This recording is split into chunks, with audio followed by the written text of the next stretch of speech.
For centuries, Native Americans have been the subject of numerous research projects, medical testing, and data collection that have been problematic and even harmful to their communities. Research in Native communities hasn't always been the most ethical. There's been a lot of harms done with research. There has been issues with informed consent or not being consented at all, using biological specimen for reasons other than the research that was consented to, and not getting permissions for sharing information. My name is Lisa Dirks.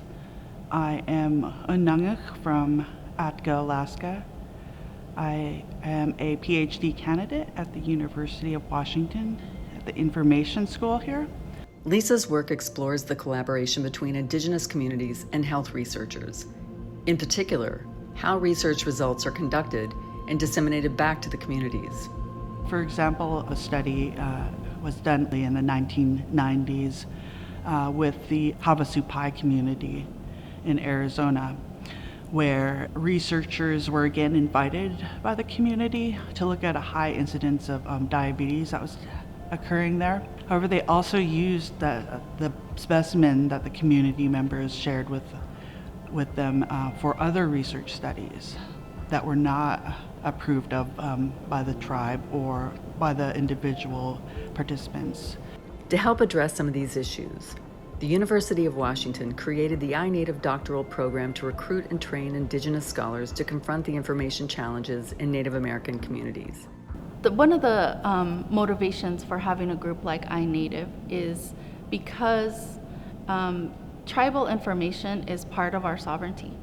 And we are asserting our treaty rights, we're asserting our ability to self-determine how we handle our own information, our own data gathering, and also the data that's been gathered about us. So, what exactly is data sovereignty? To be able to inform the practices of the record-keeping systems.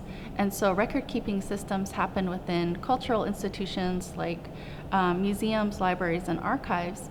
And so for a group like iNative to be able to use our research to inform the practices of these heritage institutions, these information institutions, is a really, what we feel is a vital aspect to sovereignty. What I say is repatriating data, repatriating ways of being, and by saying repatriation, I'm talking about the legal statuses of it, not some theory, but the actual legal practice of protecting it with treaty, executive order, and act of Congress rights.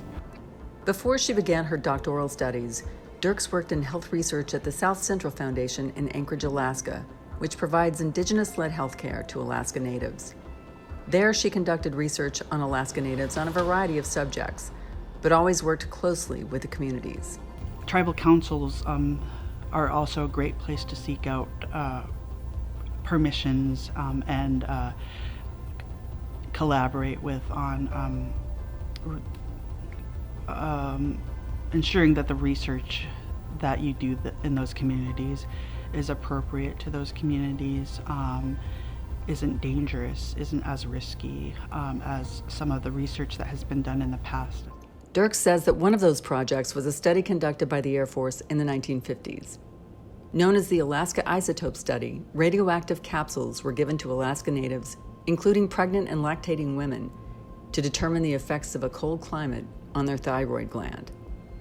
The study later came under federal scrutiny for its duplicity and lack of informed consent among Alaska Natives who did not read or speak English.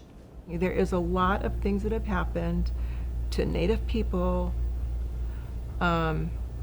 being used as, we'll just say, guinea pigs. I mean, it is a big obstacle to be able to get around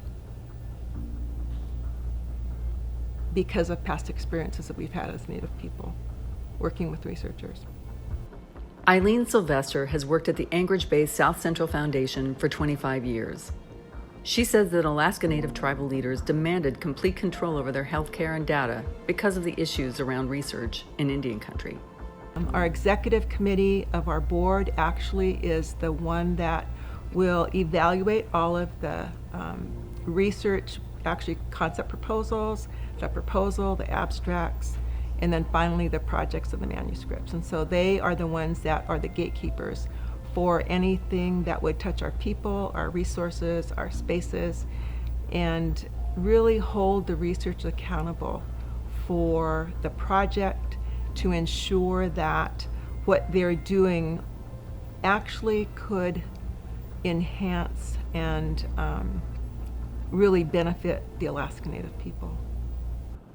As a part of iNative, Dirks hopes to use her research as a means of providing more effective healthcare outcomes for Native communities across the country. We know our communities, we know our health. We have ways of wellness that are traditional. There's some traditional medicine that could be helpful, and traditional ways of thinking and talking about health that a Western medical practitioner or health researcher may not be privy to. We are the only Native information research group in the world. That's the thing. We're the one.